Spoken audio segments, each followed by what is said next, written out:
Abra sua Bíblia em João, capítulo 4, nós vamos ler do versículo 1 a 9. Deus falou muito comigo esse mês, muito comigo. Esse mês foi um mês muito especial, um mês onde o Espírito Santo me pegou assim, me levou para o silêncio. Ele derramou a graça dele sobre a minha vida de uma maneira muito profunda. Uma hora eu lia um artigo, falava no meu coração, parecia que ele ia me direcionando para o que eu tinha que ouvir, o que eu tinha que ler.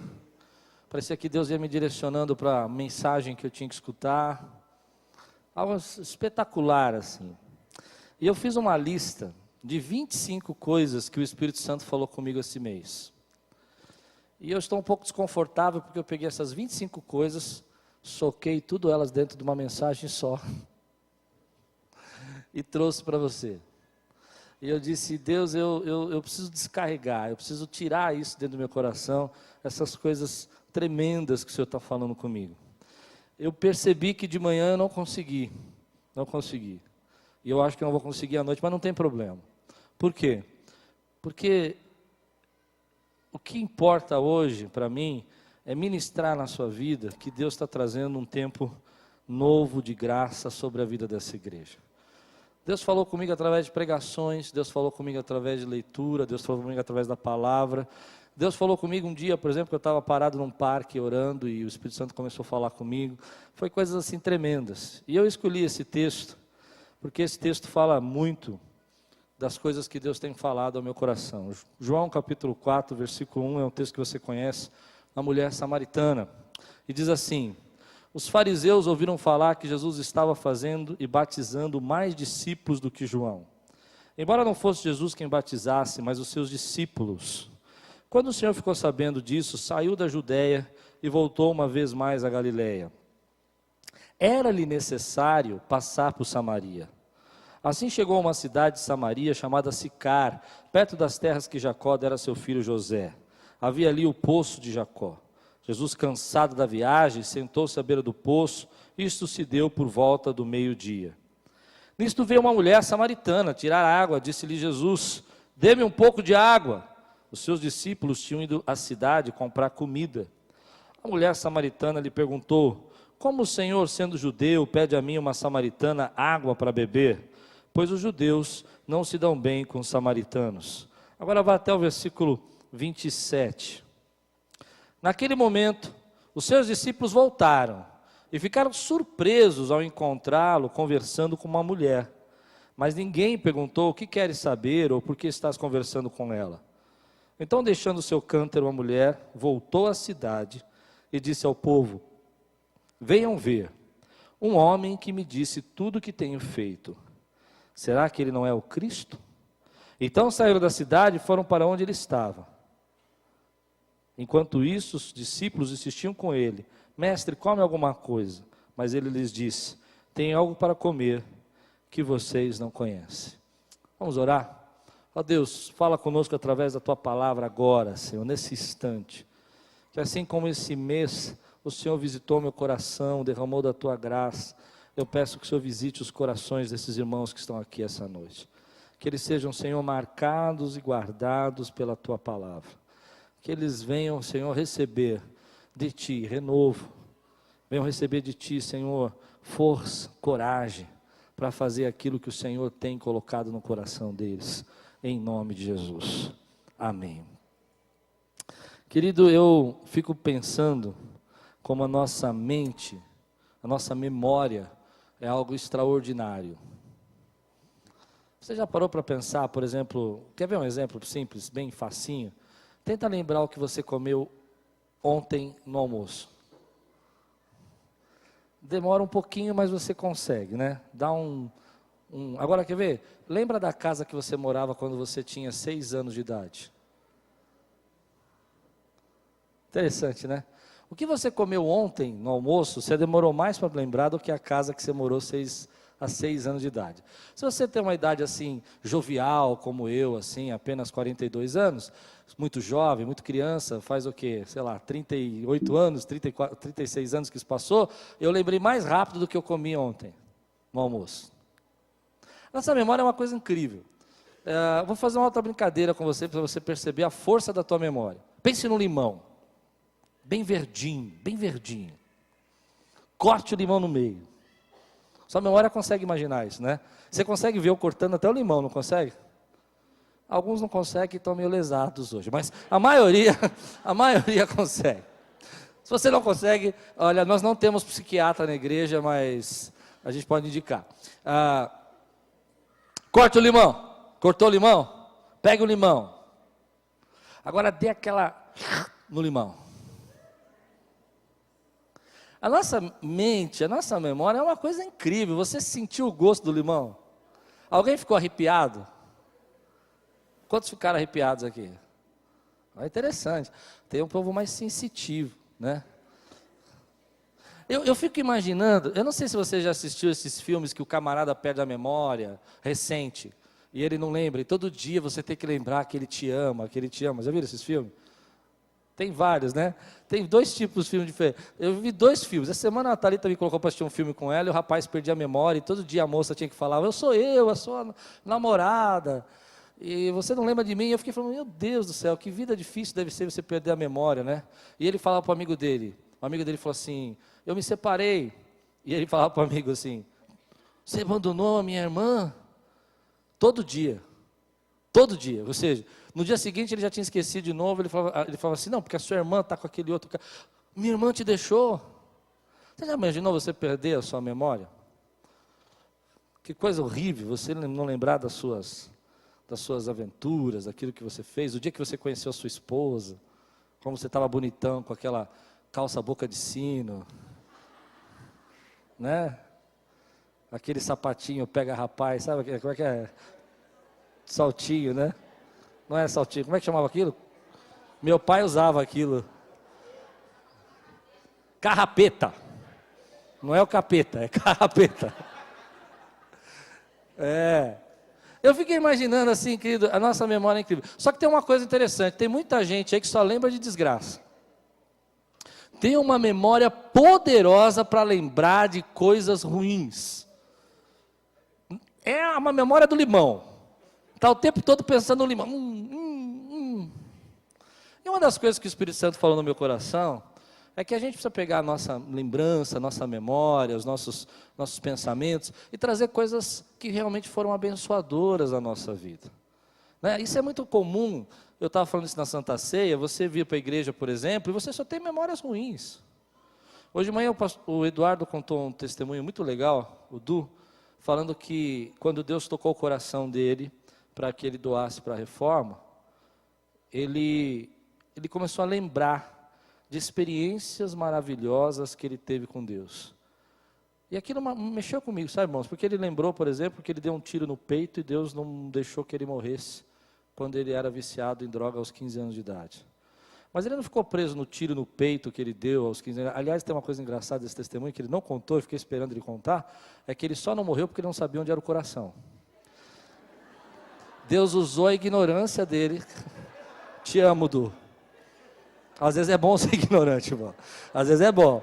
Porque ao invés de ele dar o tiro no coração, aliás, o coração aqui, né? Olha, até eu errando. Ele deu aqui. Aí vai falar, mas não é aqui, não, é aqui não, porque melhor você não saber, né? Então ele deu o lugar errado. E aí ele começou a lembrar que Deus deu a salvação, aí ele contou a experiência da filha dele, que eu tinha até esquecido disso, quando a filha dele perdeu toda a movimentação do corpo, e nós fizemos uma campanha aqui de cura, nós oramos 5 dias e fizemos uma campanha, e ela foi curada, e hoje ela dança, ela está aqui na igreja, e foi um milagre de Deus tremendo, ela já não conseguia nem levantar um pedestal como esse. Ele começou a lembrar de coisas tremendas que Deus fez na vida dele. E hoje eu fico pensando que Deus vai usar uma mulher que tinha, diga comigo, 1, 2, 3, 4, 5, 6. É muito marido, né, gente? Só de contar já cansei. 1, 2, 3, 4, 5, 6 maridos. E ela não ficou presa nisso. É interessante que quando ela volta para a cidade, e ela vai falar com as pessoas da cidade, ela volta, e eu fico imaginando a cena, ela encontrando ali os líderes da cidade, e ela fala assim, olha, encontrei uma pessoa que falou tudo o que eu tenho feito. Entendeu? Ela não ficou com vergonha, ela não falou assim, eu não posso falar porque eles não vão saber o que eu fiz. Se eles soubessem o que eu estou fazendo. Ela voltou e falou assim, olha, encontrei uma pessoa, que ela falou exatamente a minha vida, e contou todo o meu podre, tudo que eu tenho de errado. Será que ele não é o Cristo? Ela não usou as lembranças do fracasso dos relacionamentos dela, ou as lembranças das derrotas dela, para dizer, muito bom te conhecer, Jesus, foi um prazer encontrar você, vejo que você é um profeta de Deus, olha, vamos marcar mais uma reunião. Mas ela deixou aquilo entrar no coração dela e não se apegou, não se prendeu a lembranças tristes do passado. Eu quero dizer uma coisa para você, meu amado. Às vezes nós ficamos presos a esses sentimentos de derrota. Eu fracassei uma vez, 2 vezes, 3 vezes, 4 vezes, 5 vezes, 6 vezes. E você fala, Deus, mas eu estou fracassando 1 vez, 2 vezes no meu relacionamento, 3 vezes, 4 vezes, 5 vezes, 6 vezes. Deus, eu estou fracassando no meu trabalho 1 vez, 2 vezes. Querido, não se apegue a essa derrota, não fique preso a essa lembrança, deixe que Deus traga agora algo novo na tua vida, algo de fé, não fique lembrando que você fracassou, que você errou, que você falhou, porque nós falhamos, querido, e são essas pessoas que Deus usa muitas vezes, gente que já falhou 3, 4 vezes, Deus derrama a graça dele, o poder dele. Por quê? Porque depois de 1 vez, 2 vezes, 3 vezes, 4 vezes, 5 vezes, a gente encontra com Jesus, o Rei dos Reis, e nessa hora que a gente encontra com Jesus, o Rei dos Reis, o ciclo de derrota da nossa vida, aquele ciclo de fracasso na nossa vida é quebrado, e Ele é poderoso para quebrar esse ciclo na nossa vida. Não fique contando a sua derrota, comece a declarar na tua vida, meu irmão, que Ele é poderoso hoje para quebrar esse ciclo que vem te atrapalhando, vem te incomodando. Mas aí, para a gente quebrar esse ciclo, a primeira coisa que a gente tem que fazer é usar as nossas lembranças para lembrar as vitórias também. Você fracassou 1, 2, 3 vezes, e é um ciclo que você está vivendo. Você entende isso de ciclo? Ciclo que eu quero dizer é aquela situação que você repete, parece que não dá certo, vai dar, agora vai dar, agora vai dar, agora é a hora, agora é a hora. E é interessante que eu desconfio que essa mulher aqui achou que Jesus, com todo o respeito que eu tenho com Jesus, eu amo Jesus, eu sou servo dele, mas eu achei que ela achou que ele estava dando uma cantada nela. Vocês não acham, não? Porque ela olhou assim e falou assim, você está falando comigo? Está pedindo água para mim? Eu sou uma samaritana. Que conversa é essa aí que você quer água e tem água? Você nem tem um negócio para tirar água? Né? O que eu quero ministrar na tua vida hoje, eu quero trazer você para dentro desse texto, é você perceber que algumas vezes Deus está falando no nosso coração, que Ele é poderoso para quebrar esse ciclo que vem vindo na nossa vida, mas a gente tem que ter um encontro vivo com Ele, querido. É Ele que quebra o ciclo. É quando você se entrega, é quando você olha para Ele e diz assim, Senhor, a minha vida está nas Tuas mãos, agora eu me derramo, não importa o meu passado, não importa o que aconteceu, eu quero ser um instrumento vivo nas Tuas mãos.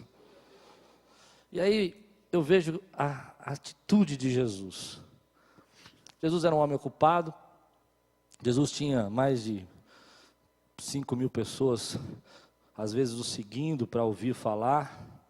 Jesus tinha gente ao redor dele, discípulos, ele tinha os 12, mas tinha 70, ele tinha também as mulheres que acompanhavam o ministério dele, ele tinha um rebanho. No entanto, a Bíblia diz que era necessário que ele passasse por Samaria. E essa é uma das coisas que Deus tocou meu coração, porque quando eu era criança, eu lembro de ter ouvido uma pregação que dizia assim, que era necessário Jesus passar por Samaria, porque a rota natural de ele ir para a Galiléia seria passar pela Samaria. E eu sempre achei isso interessante. Ele tinha que passar por lá. Mas na verdade, um samaritano não entraria em Samaria. Ele daria a volta, um judeu, ele daria a volta se fosse necessário, mas não pisaria, porque lá era solo imundo. Entende? Só que a Bíblia diz, era necessário que ele passasse por Samaria. E é interessante que ele faz uma coisa que você nunca mais vê Jesus fazendo. Ele vai cansado, para no poço e manda os discípulos comprar comida e fica só. O Rei dos Reis, o Senhor dos Senhores, o Deus Todo-Poderoso, Jesus Cristo, fica sozinho, esperando a mulher de Samaria. Você consegue perceber isso? Ele está lá, querido, ele tem muita coisa para fazer, ele tem muita preocupação, ele tem tantas coisas, ele tem uma missão enorme para fazer de 3 anos, que vai abalar o mundo inteiro, ele tem algo que é salvar o mundo, que é algo tremendo, mas ele para receber e encontrar a mulher samaritana, alguém que talvez eu não parasse para encontrar, porque ela tinha um marido, 2 maridos. E ele, ao encontrar essa mulher, ele está parado ali, ele olha para ela e começa então a trazê-la para dentro do Evangelho. E sabe uma coisa que eu quero ministrar na tua vida, querido? Assim Jesus fez conosco. Ele parou para nos encontrar. Ele parou para nos encontrar. Você estava aqui, andando aí pelo teu caminho, e Jesus podia estar preocupado com andando do mundo inteiro, e ele parou para encontrar a mim, e disse, Cláudio, eu vou fazer de você minha testemunha. E por que ele parou para encontrar essa mulher? Porque ela vai abrir a porta de Samaria para Jesus. E aí entra umas questões que eu quero ministrar na tua vida rapidamente. Primeiro, ela faz o tipo de gente que a gente acha que tem que ser o tipo de gente nosso. Ela faz parte do tipo de gente que a gente acha que é o tipo de gente. Eu fico imaginando assim, por exemplo, eu disse assim para você, olha, Deus vai usar a sua vida e você vai ser um instrumento na mão dele, e você começa a me dar aquelas desculpas que sempre escuto, pastor, você não sabe, eu não tenho condição, eu não fui capacitado, eu não fiz tantos cursos ainda, eu não tenho que aprender muito mais. Jesus sabia que aquela mulher, querido, ela é a porta de entrada de Samaria. Hoje eu quero ministrar na tua vida, querido. Você é a porta de entrada de Jesus no bairro, na cidade, na casa onde você está, na escola onde você frequenta. Você tem acesso a pessoas que só você tem, eu não tenho acesso. E Deus quer usar você como instrumento dele, para a glória dele. Você pode ser essa chave de Deus, essa porta de Deus. E uma coisa que falou no meu coração, ouvindo várias mensagens e textos a respeito disso, é que Jesus tirou da frente aquilo que estava impedindo, e eu fico imaginando que um dos motivos dele mandar os discípulos embora, é porque aquilo estava impedindo, eles não iam aceitar aquela situação dele falar com aquela mulher, mas foi aquela mulher que evangelizou toda a Samaria. Então ele tirou da frente, e disse, olha, agora vamos conversar nós dois. E ela abriu a porta de toda a cidade de evangelização. Amado, 2 coisas eu quero falar com você sobre esse texto. Jesus fez algo que ninguém mais tinha feito. Quebrou uma barreira, quebrou uma dificuldade, quebrou um preconceito. E Jesus tem poder para fazer isso e faz isso. Em toda a história ele quebra preconceitos e quebra barreira. Se nós quisermos viver coisas extraordinárias de Deus, nós precisamos quebrar os nossos preconceitos, as nossas barreiras, e além, fazer algo novo, algo extraordinário que Deus quer trazer para a nossa vida. Hoje eu quero ministrar na tua vida, querido, que Deus tem coisas novas para trazer na sua vida, e as próprias barreiras que nós levantamos, as nossas próprias memórias, nossas próprias lembranças, são barreiras que nós impedimos Deus de fazer coisas extraordinárias. Você é a mulher de Samaria, é o homem de Samaria que Deus quer levantar, que quer que seja a chave daquele lugar, que vai abrir as portas da palavra de Deus, que vai entrar glória naquele lugar, e para isso acontecer, você precisa quebrar as suas próprias barreiras, as suas próprias dificuldades, e permitir que Deus use a sua vida, e que você possa fazer coisas novas, que rompa barreiras, que rompa limites. Para de fazer aquela coisa que todo mundo está fazendo, todo mundo igual, porque é assim que tem que ser feito. Eu só oro naquele horário, eu só vou no culto de domingo. Deixa Deus trazer algo novo para a tua vida, e fala, Deus, eu tenho sede de coisas novas, porque o Senhor é o Deus que derrama água viva e renova a minha vida. Amado irmão, quebra a barreira de fazer sempre a mesma coisa, tudo igual, todo tempo, todo momento. Deixa Deus trazer algo novo na tua vida espiritual. Faz coisas que estão fora do nosso limite, estão fora da nossa visão, às vezes a gente não entende, mas Deus chama, Deus fala. Quantas vezes a gente vai vivendo uma vida, e é fácil viver uma vida religiosa. Uma vida religiosa é aquela vida que você olha e diz assim, bom, é assim, desse jeito que tem que ser feito. Eu vou dar glória a Deus só na hora que o pastor falar amém. Eu vou aplaudir o Senhor só quando o pastor disser. Aplaudam hoje. Irmão, se você sente a presença do Espírito Santo de Deus, que te impede de se levantar no qualquer horário do culto, é a hora que você sentiu, fala, Deus, tu és tremendo, viva a liberdade do Espírito Santo de Deus na tua vida, meu irmão, faça algo novo. E é interessante que Jesus faz algo novo, ele vai na direção, querido, ele vai na direção daquela mulher, ele quebra um limite, uma barreira. E essa foi uma das palavras que falou muito no meu coração. Eu não quero ser pastor numa igreja, não quero, irmãos, onde a gente faz tudo do jeitinho, sabe? Vocês estão entendendo? Estou dizendo não. Deus quer trazer coisas novas nesse lugar. Ele pode trazer coisas novas, querido. Projetos novos, coisas que ninguém nunca fez. Deus pode trazer para cá. É interessante que eu ouvi uma palavra interessante que um homem viveu há 100 anos atrás, aí um pregador, e ele estava pregando sobre arrependimento numa igreja. Uma igreja pequena, eu acho que era nos Estados Unidos ou na Inglaterra, não sei, ele não falou. E ele conta que esse homem, tinha uma pessoa ouvindo pregação, e ela aceitou a Jesus. E ela aceitou a Jesus de verdade. Ela sentiu a presença de Deus. Você lembra quando você aceitou Jesus? Você lembra aquela alegria que vinha no seu coração? Não? Não, fala a verdade, era uma alegria, né? Você falava de Jesus, você pensava em Jesus, você orava e cantava, olhava para o poste e falava assim, você conhece Jesus Cristo? Parava no ponto de ônibus e falava, deixa eu falar uma coisa para você, Jesus te ama, não é assim? Legal. Esse homem se converteu, estava desse jeito, ele olhou assim e falou assim, eu senti a presença de Deus, pastor, Deus falou comigo, eu entendi que o meu pecado foi arrancado e que eu sou livre, e eu quero te pedir uma coisa. O pastor falou, claro, pode falar, me dá uma igreja. Me dá uma igreja. O pastor olhou, deu um passo para trás. Como assim? Me dá uma igreja, pastor? Não, irmão. Você tem que começar a frequentar a igreja, estudar a Bíblia, conhecer a palavra, fazer parte dos nossos grupos de ensino. E as coisas vão acontecendo. À medida que você vai vindo, você vai aprendendo, você vai fazendo. Aí o homem falou assim, e assim o senhor vai me dar uma igreja? Ele falou, não, vem, continua vindo, aí a gente vê. Aquele homem saiu. Foi para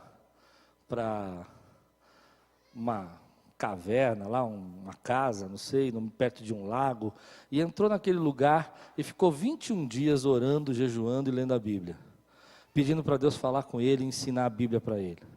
E orou e buscou, e voltou para a igreja depois de 21 dias, olhou para o pastor, eu fiz o que o senhor mandou, eu estudei a Bíblia, estou estudando a Bíblia, 21 dias eu fiquei jejuando e orando, e eu vim pedir para o senhor me dar minha igreja. Homem é doido. É uma igreja, como assim eu vou te dar uma igreja? O pastor reuniu o concílio lá, falou, olha, esse homem está me incomodando, ele vem aqui toda hora pedir uma igreja, quer uma igreja. Aí o pastor olhou e falou assim, um dos irmãos assim, eu fico imaginando se fosse um concílio aqui da igreja, estava eu, o pastor Joel, eu vou mudar o pastor agora, tá? Pastor Anderson, pastor Eduardo, e aí a gente faz uma reunião, ele quer uma igreja, dá uma igreja para ele, e aí assim, eu, como sou um cara amoroso, falo, claro, o pastor Anderson, que é muito mais amoroso que eu, claro, mas o Eduardo não, ele fala, vai dar igreja para ele, estou brincando. Aí ele olha, aí ele fala assim, tá vendo, a piada era melhor com você, tio. Aí ele olha e fala assim, aí que o tio falou para mim de manhã, pô, sempre sou eu os exemplos, ruim. É que ele tem cara de bonzinho, né? Aí o que acontece?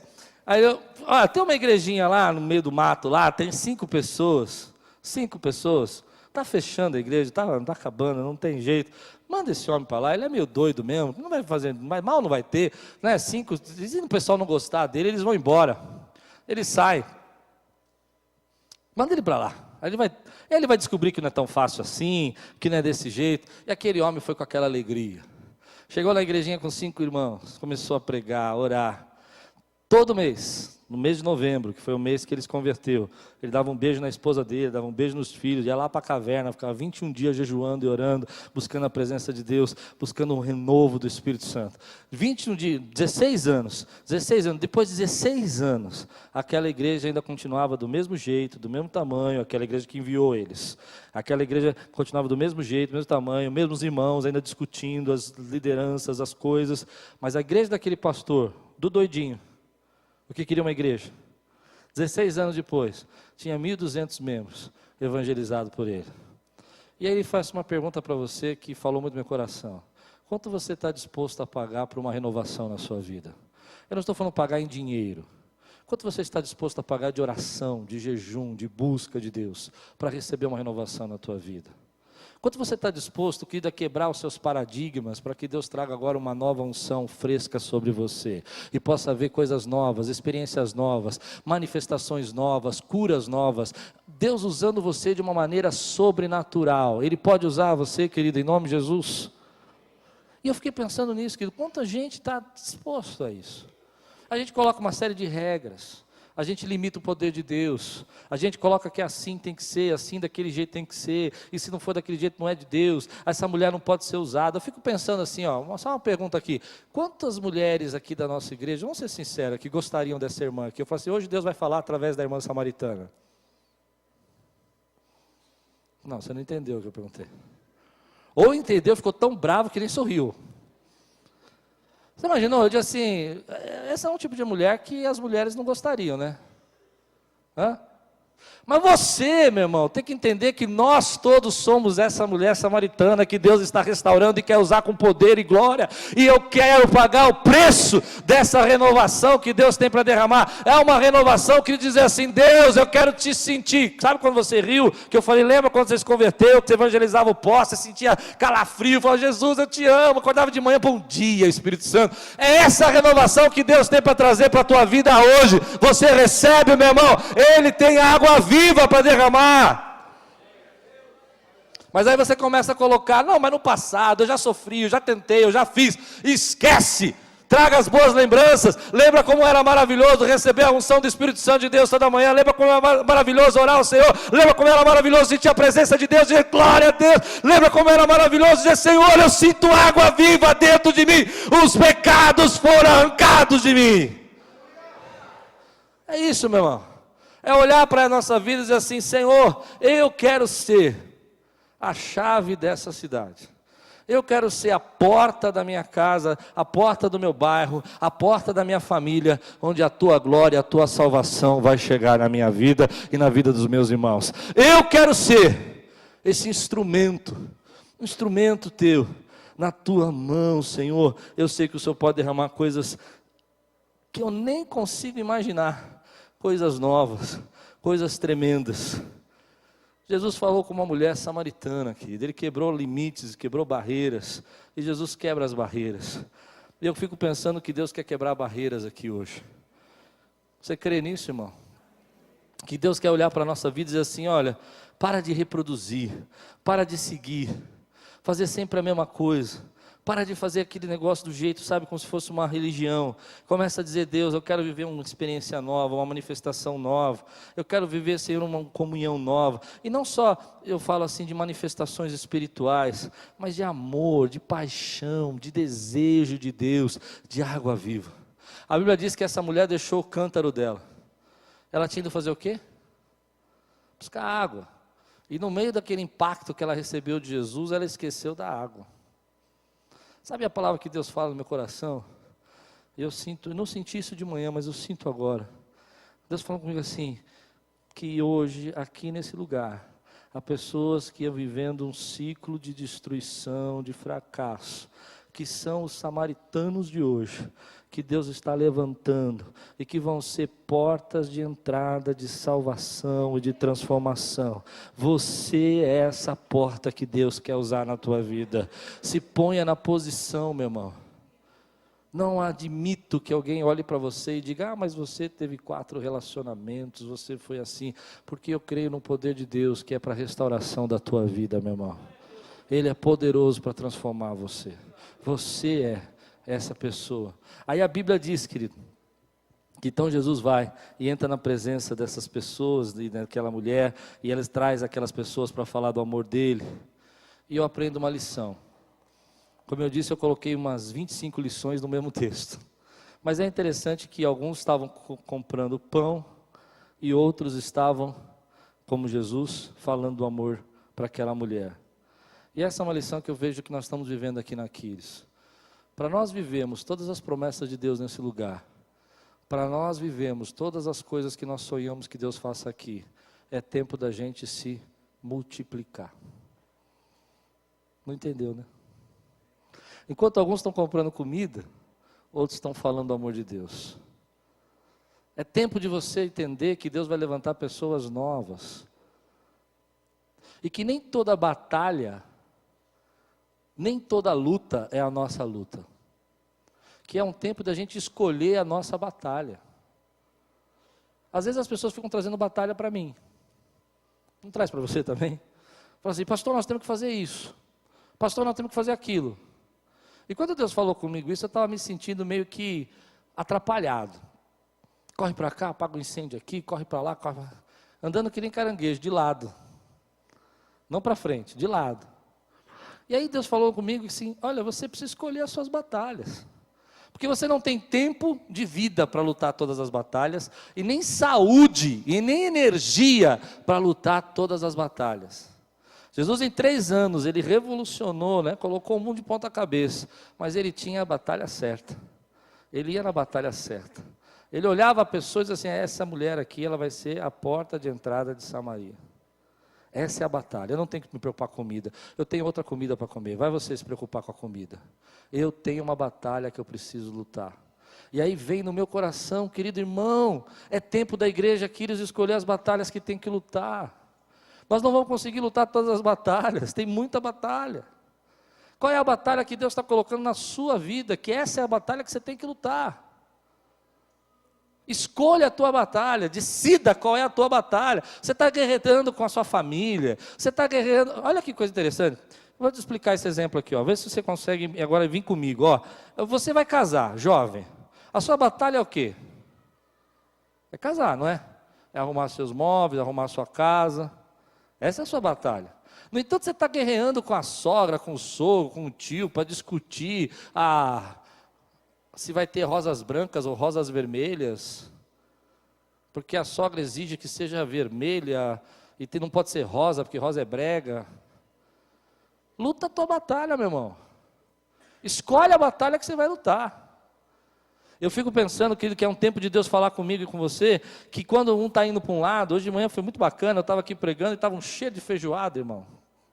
Pensa. 11h30 da manhã, aquele cheiro subindo da feijoada. Cozinha aqui. E eu pregando. E eu falei, olha que benção, né? Enquanto nós estamos ouvindo a palavra, tem irmãos trabalhando e fazendo feijoada para a gente almoçar. Escolha a batalha que você vai lutar. Eu sinto no meu coração que, às vezes a gente não percebe que nós podemos escolher a batalha. Isso não tem nada a ver comigo. Deus não me chamou para fazer. Não é isso que eu tenho que fazer. Não é esse propósito. Uma coisa, por exemplo, que não é a minha batalha. Irmãos, eu não sou religioso. Não adianta. Eu já tentei. Não funciona comigo. Vem com negócio de religiosidade comigo, não funciona. Então não é a minha batalha, meu irmão. Não adianta eu tentar convencer o religioso que ele pode... Aliás, Jesus tinha mais problema com os religiosos do que com o pecador. Os problemas de Jesus eram com o religioso. E eu não quero ser religioso. O que é religioso? É viver naquela rotina, naquela prática ritual, sem experiência, sem vida, sem fogo, sem chama, sem paixão. Só porque você tem que fazer, sabe? Porque se você não vier domingo na igreja, sua semana vai ser ruim, teu chefe vai perseguir.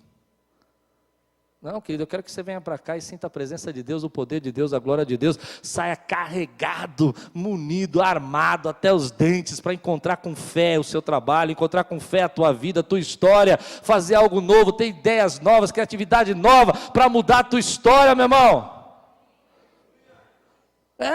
Surpreender as pessoas. Sair um pouco dessa caixa que você colocou você mesmo. A esposa está casada com você há 20 anos, e 20 anos ela tem que aguentar você do mesmo jeito, meu irmão. Você nunca faz nada para surpreender ela. Propaganda enganosa você. Porque quando você começou a namorar, você ficava lá, meu amorzinho, que lindo, né? Agora que você já está casado, faz algo novo para surpreender. Olha para a tua luta e vê que a tua luta é outra, meu irmão. Você está lutando a luta da sogra, do tio, do primo. Vocês estão dando risada, mas eu conheço pessoas aqui na igreja que estão sobrecarregadas por problemas que não são deles. Que chegam para mim e falam, pastor, não estou aguentando, minha vida está terrível. Eu digo, o que está terrível na tua vida? Não, porque eu tenho uma prima de 2º grau. Tudo bem, tem que amar a família, pessoal, mas... Não, porque eu estou com um problema no meu cachorro, ele vai fazer 16 anos, ele está para morrer.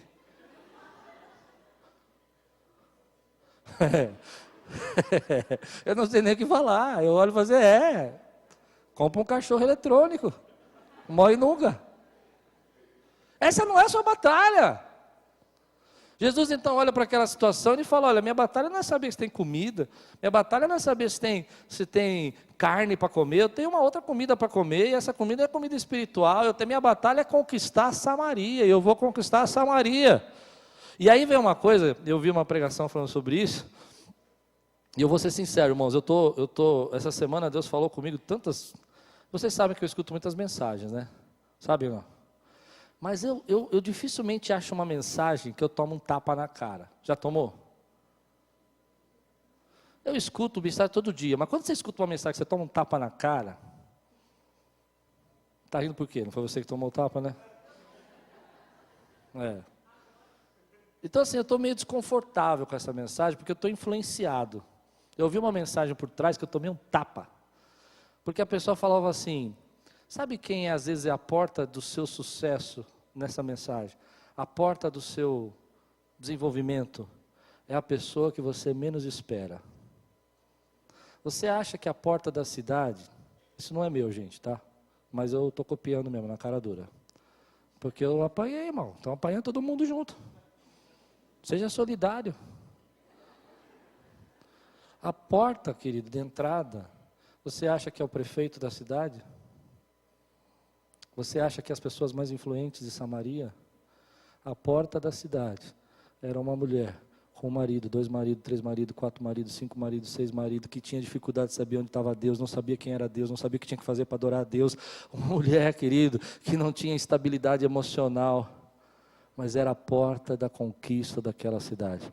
Sabe onde está a porta e a chave da sua bênção? Você está achando que está lá em cima. Você está achando que está com os... Está ali onde você menos espera. Está ali onde você menos espera. A chave da renovação, da bênção dessa igreja, está aqui, ó. Está nesse povo aqui, ó. Não está no prefeito da cidade, no governador. O que vai mudar a nossa história, querido, é você, meu irmão, que é a chave que Deus trouxe para cá, para levantar como coluna nessa igreja. É irmão que chega como esse, que diz assim, eu doei. Eu conheço a história dele, fiz o casamento dele. Eu doei. Eu doei porque eu senti no meu coração. Onde está a chave, querido? Às vezes a gente fica querendo impressionar, querendo agradar todo mundo, né? Fico imaginando os discípulos olhando, porque a Bíblia diz mais ou menos isso, né? Dá a entender, claro que os discípulos que escreveram não iam falar, né, tudo, né? Mas dá a entender que eles ficaram olhando e ficaram pensando, por que Jesus fala com essa mulher? E aí eles falam no próprio texto, não perguntaram nada para Jesus. Mas você já teve uns olhozinhos de, né? Você não precisa perguntar, irmão, né? Eu olho lá o Ricardo conversando com alguém, eu falo assim... Tudo bem? Porque não precisa perguntar. Só que a gente não foi chamado para agradar todo mundo, a gente foi chamado para agradar a Deus, meu irmão. Você pode dizer glória a Deus por isso, querido? E quanto mais a gente fica tentando agradar, mais a gente desagrada, né? Coisa mais chata que você tem é estar numa pessoa que fica tentando te agradar o tempo todo. Você está bem? Você está bem? Está gostoso? Está confortável? Você está começando a assistir o filme, ela fala, você quer uma almofada? Aí você vai começar a assistir o filme, naquela parte boa, ela fala, você quer água? Ela quer te agradar. Mas que atrapalha. Por isso, querido, Deus não chamou-nos para agradar os homens, Deus nos chamou para agradar a Ele, querido. Faça aquilo que Ele está mandando você fazer, querido. Quebra os seus paradigmas, quebra as suas tradições. Deus te deu vontade de fazer, faça, meu irmão. Ele tocou seu coração, vai na direção. Não fique preso à lembrança, fique preso a memórias, fique preso a fracassos. Quebre o ciclo na tua vida hoje e diga: Deus, eu quero ser agora usado com poder e glória, para a glória do teu santo nome. Ninguém vai deter, ninguém vai impedir da sua graça ser derramada na minha vida, porque isso é graça de Deus. Essa mulher está vivendo graça de Deus. É a graça de Deus, não tem nada mais do que graça. A gente fica esperando a gente ser capacitado, e Deus está dizendo: eu quero te capacitar. A gente fica esperando ter conhecimento, e Deus diz assim: eu vou te derramar o conhecimento. A gente fica esperando: não, quando eu tiver uma manifestação diferente, aí eu vou ser usado. Deus fala assim: eu vou te usar, eu vou manifestar na hora que você estiver sendo usado, porque é minha graça. É a minha graça, não é você que faz. E aí a gente fica procurando o sucesso nos lugares mais altos. O sucesso, às vezes, está naquele relacionamento que você menos espera, naquela amizade que você está construindo, que você fala: isso não vai dar nada. E essa pessoa é muito inconstante. E pior, às vezes a vitória que nós estamos procurando estão nas pessoas mais complicadas e mais difíceis. Você não ouviu. Não ouviu. Às vezes aquela pessoa complicada, difícil, enrolada, cheia de problema, ela é a chave que Deus vai usar para derramar a bênção na tua vida. Você crê? Aquela pessoa passa por tanta confusão, tanta luta, você fala: isso aí não vai dar nada. A gente julga. Isso aí, eu fico imaginando, já volto a falar, o concílio, o pastor Antes, eu, o pastor Eduardo e tal, e eu dizendo: não, vamos usar a samaritana. O pastor Antes: não, a samaritana é confusão. Você imaginou? Para ser bem sincero, eu acho que era eu que ia falar isso, mas tudo bem. Tem que jogar a culpa em alguém, né? Aliás, esse é outro ponto que Deus falou comigo. Pare de jogar a culpa nos outros, irmão.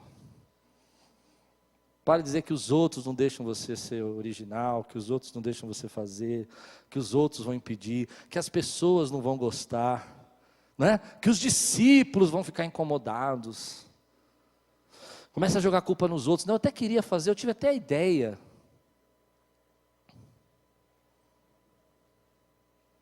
Essa semana eu fiquei bravo. Um pastor foi pregar no cemitério. Por que eu não fui ver eu?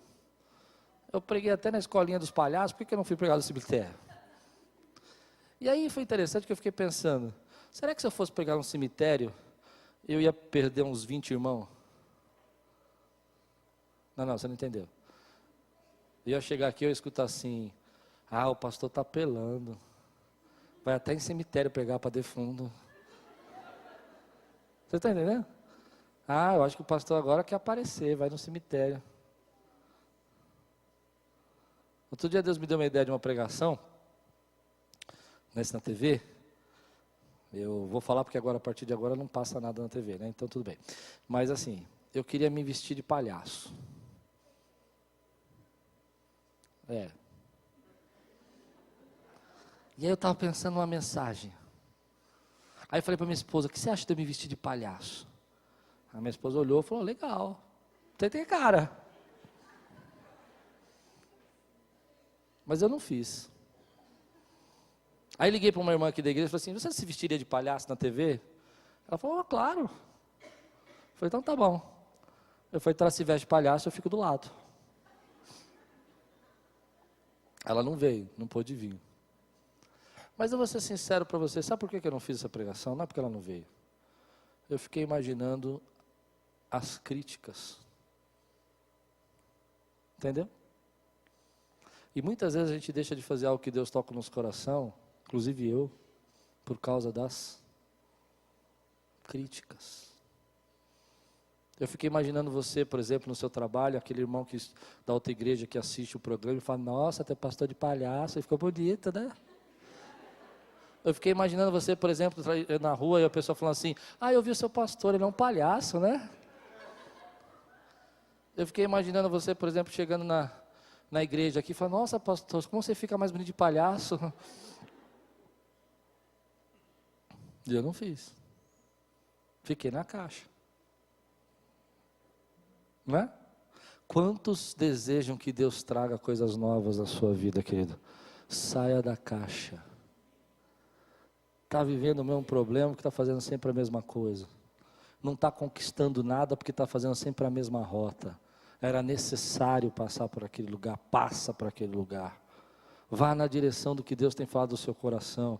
Você não vai conseguir agradar todo mundo. Cristo nos chamou para a liberdade, seja livre, meu irmão.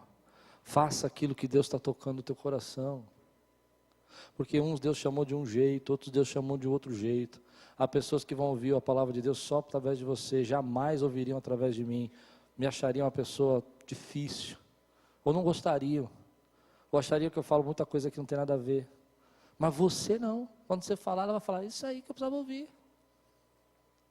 Por isso, às vezes nós começamos a limitar o poder de Deus, e Deus quer fazer coisas extraordinárias, a gente vai olhando para a nossa vida e vai dizendo assim, Deus, eu não sei se eu vou fazer. Qual é o preço que você está disposto para ser essa chave que Deus quer que você seja? Qual o preço que você está disposto, querida, a se entregar? Vai ser criticado, sim. Aliás, sabe que eu fico muito preocupado quando eu não recebo crítica? Aliás, o meu cabelo, avisando vocês, está 6-5. 5 irmãos de manhã falaram que estava horrível, 6 falaram que estava bonito. Então assim, eu estou ainda em dúvida. Aí eu disse assim, você não precisa ver meu cabelo, ouve a minha palavra. Não importa no meu cabelo, não é meu cabelo que prega para você, que prega a palavra. Tô duro? Não? Tô grosso? Irmão, tô? Um pouquinho? Obrigado, Fabinho, vou maneirar. Quero terminar a palavra. Qual é o preço, querido? Termino assim. Ser líder, querido, é saber que você vai causar desapontamentos, por isso que eu falei isso. Você vai desapontar, irmão. Não tem como você ser líder sem você nunca desapontar ninguém. E você precisa trabalhar com a rejeição. Precisa trabalhar com a turma que fala assim, não é legal. Tem sempre um discípulo, alguém para falar para Jesus, isso não vai ficar bem. Não fala isso não que não pega bem. Você precisa trabalhar, querido, o seu coração para enfrentar desapontamentos. Enfrentar pessoas que vão ser contrárias ao seu trabalho. Gente que é contrária à sua maneira de você viver. Gente que é contrária ao seu casamento. Quando eu comecei a namorar a Luciana foi corajosa. A votação contrária ao casar com ela era grande, irmão. Não é? Ela foi uma mulher de fé. E às vezes é assim mesmo. A unanimidade não quer dizer que está tudo certo. Eu fico preocupado. Quando eu não recebo nenhuma crítica, eu falo, meu Deus, ou eu estou falando alguma coisa que ninguém está entendendo nada, ou eu estou falando alguma coisa que está muito na média e está todo mundo concordando. Entende? Faça algo novo, querido. Deixe o Espírito Santo tocar o seu coração. Seja criticado. Machuca. Eu já falei para vocês que já fui chamado de idiota uma vez, lembra? Nossa, nunca mais esqueci de fazer cura de libertação, irmão. Mas é assim mesmo. Só não faz nada quem não é criticado. A gente vai construindo uma barreira, vai construindo uma parede de proteção, né, para todo mundo gostar da gente, todo mundo achar que a gente é muito legal, todo mundo fala, que bacana. E você vai perdendo a sua própria identidade, você não consegue fazer o chamado que Deus deu a você. Você não consegue fazer o que Deus tem tocado no seu coração, porque você constrói uma barreira para se proteger. É isso. Deus fala no meu coração, querido, que é um tempo da gente saber que Aquiles vai ser criticada, porque ele vai trazer um renovo nesse lugar, e nem os religiosos não vão gostar desse renovo, querido. Assustei você?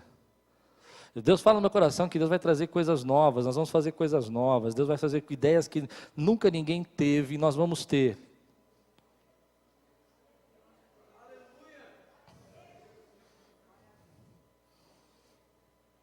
E aí vão falar, você é daquela igreja esquisita lá? Que o pastor foi na televisão de palhaço?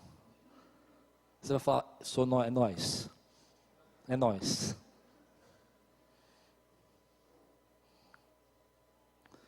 E a gente tem que estar preparado para isso, meu irmão. Tem que estar preparado para isso. Ou a gente continua fazendo o que todo mundo está fazendo, sabe? Seguindo todo mundo. Eu não fui chamado para fazer o que todo mundo está fazendo, não. Nunca fiz isso. É um tempo de Deus trazer experiências novas, ministérios novos, propósitos novos. Deus, irmão, eu oro para que Deus possa mexer com essa igreja aqui, gente desenterrar talento, gente desenterrar dom. Dá trabalho? Dá. Gente começa a trabalhar na igreja, é uma confusão que dá, irmão. É muito fácil você não ter muita gente trabalhando, né? Mas é assim mesmo, querido, com confusão mesmo que a gente vai fazendo a obra de Deus. Mas como assim, pastor? Que bobagem você falou? Não, você não entendeu. Quando 2 irmãos começam a fazer o trabalho junto, 3 irmãos, olha lá Atos dos Apóstolos, até concílio de discussão tinha lá, mas é assim, mas está fazendo. O pior é quando a gente senta, fica tudo com medo de ter confusão, ter problema e não faz nada. A gente não quer fazer nada porque a gente não quer confusão. A gente não quer fazer confusão. Não é? Eu não vou fazer nada porque é muito melhor não fazer nada, porque ninguém vai brigar comigo.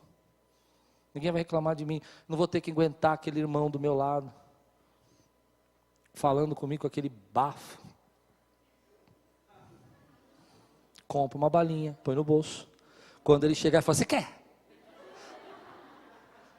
Uma vez eu fiz isso, irmãos.